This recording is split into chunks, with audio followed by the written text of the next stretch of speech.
Good morning, student. This is Alan Sir is here, your computer teacher, and I am continuing the chapter 1 of Python. Yesterday, I have shown the some function of ND arrays such as the rank, shape, data type, item size, etc. Now, the today's topic starts from the NumPy arrays versus Python list. So, what is the major difference and what are the similarity between the Python array and the Python list? So the similarity between the arrays and the Python list indexes are same using in the list as well as in the array. So this with the help of one example, suppose the array is contain the following elements and the elements of the array are 12, 24, 36 and 40 array, and this is a 1D array which is created in Python. So the forward indexing of this will be the index of 12 will be 0, the index of 24 will be 1, 36 will be 2 and the 48 will be 3. And the reverse index of this array will be 48, the index will be -1, 36 of index will be -2, 24 the index will be -3 and the 12 index will be -4. So just like the list, NumPy array element will be accessed same using such as in the list. So when we will print num array of 0, that this will display the answer 12, and whereas the num array of -4 that is also gives the answer 12. So this is the when the index is positive, so this is the forward indexing, and when the index is negative, so this is the backward indexing. Similarly, the num array of 3, the value is 48, and the num array of -1, then value is 48. Now this was the similarity, and now this is the differences. So the key difference between a NumPy array and the list are number. First, unlike the Python list once created in array, you cannot be change its size.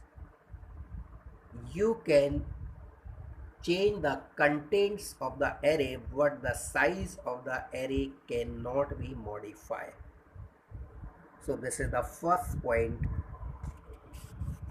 And the second point, every NumPy array can contains the element of homogeneous type. Means in the array the elements will be only of similar type data elements. All the elements have the one and the only same type, so data type should be same. Whereas the Python list, the values may be different. An equivalent NumPy array occupies much less space as compared to the Python list.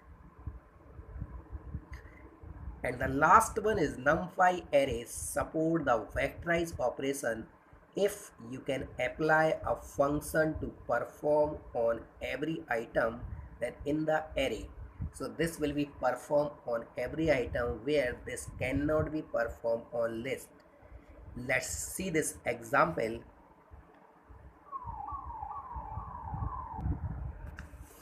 So let's see, this is with the help of one example. Suppose here is we are creating a array. Suppose there is the array A1, so the element of the array is 1, 2, 3, 4, and there is the list, and the name of the list is list, and the values of that is 1, 2, 3, 4. When we are doing the addition operation like this, list plus 2, so this will give the error message. And when we will do A1 plus 2, and A1 is the name of the array, so the 2 value will be added in each element of the array. So the original element of the array is 1, 2, 3, 4, and after this statement the array will be 1 will become a 3, 2 will be 4, 3 will be 5, and 4 will be 6. So this is called the vectorize operation, which is possible in an array, and this will give the error message in case of the list. So these are the some advantages we can say over the Python list. The NumPy array consume the less memory as compared to the list. The NumPy array is a faster as compared to a list. The NumPy array are very convenient as compared to the list while performing the element-wise operations. And now here is the list of NumPy data types. So any NumPy data types can be any of from this one. So suppose this is the integer of 8, this will contain the 8-bit. Integer of 16, so each element will contain a 16 bits, whereas the integer of 32, this will contains a 32 bits of each integer element. And last one is the integer of 64 that store the integers range of this one and contains the 64 bit for a single integer. Similarly, there is the same as floating point number. If we are using the data type float of 16, this is called the half precision. So here the 16 bit will be used and 5 bit will be used for exponent and 10 for the mantissa, and 1 will be reserved for the sign bit. In this, the 8 will be used for exponent and 23 bits will be used for mantissa and 1 will be reserved for the sign. And in the last float of 64, so the starting value is before the decimal there be a 52 digit, and after the decimal there may be a 11 digits of exponent, and there will be a 1 bit is reserved for a sign bit. So how we can check in our Python a array is how many bits is contained. So there is the function is numpy.datatype, or we can use also a numpy.dtype.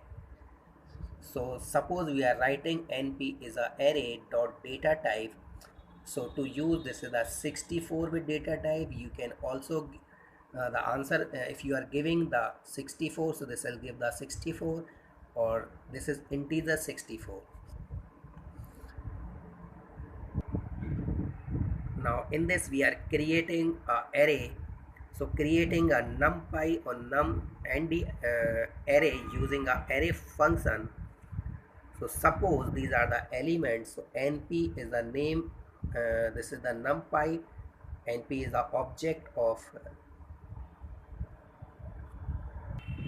so np is an object of numpy. So here we are using np in place of numpy, so we can use the sort, otherwise we will write the numpy.